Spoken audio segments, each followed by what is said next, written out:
કોંગ્રેસને કેવડાયું છે કે બીજેપીના સામે લડવાનું છે.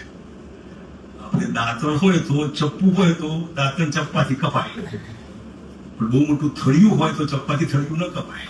મોટો કોડો એ બીજેપીના સામે તમારે ચપ્પુથી ન ચાલે. અને ઓવરનાઇટ નથી હોતું, તમારે આજે મથવું પડે. છેલ્લી ઘડીએ તું ઉપર ના નક્કી કરો આજે લડવું આ મેદાનમાં, ઓછી હરીફાઈ હશે, કારણ કે મહેનત કરવાની છે. એટલે એ મેં રાહુલ ગાંધીને કેવડાયું છે કે તમારે જો બીજેપીને કાઢવામાં રસ હોય તો મને, હું જે પ્રમાણે ડિઝાઇન કરું પાર્ટીની, એ તમારી તૈયારી હોય મને કહેજો. મારે કંઈ જોઈતું નથી, મારે કંઈ ટિકિટ નથી લેવી, મારે કોઈ મુખ્યમંત્રી કોણ થાય તમારે જેને કરવું કરજો બધું.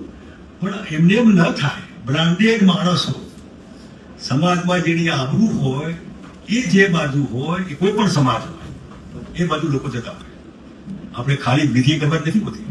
સમાજમાં રેપ્યુટેશન જેનું હોય, જૂના જે ખેડા જિલ્લો તમને ખબર છે, પટેલો બધા જૂના ખાદીવાળા, કોંગ્રેસ વાળા, બધા આબરૂવાળા, વારેજામાં અમારે જે બધા હતા, વિષ્ણુ કશી ને બધા સુખી માણસો, રેપ્યુટેશન સારી.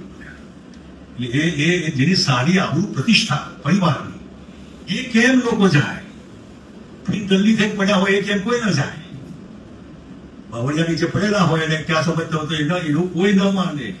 આ પટેલ હોય તો પણ લોકો એનું માને કે આ સાચું કે છે.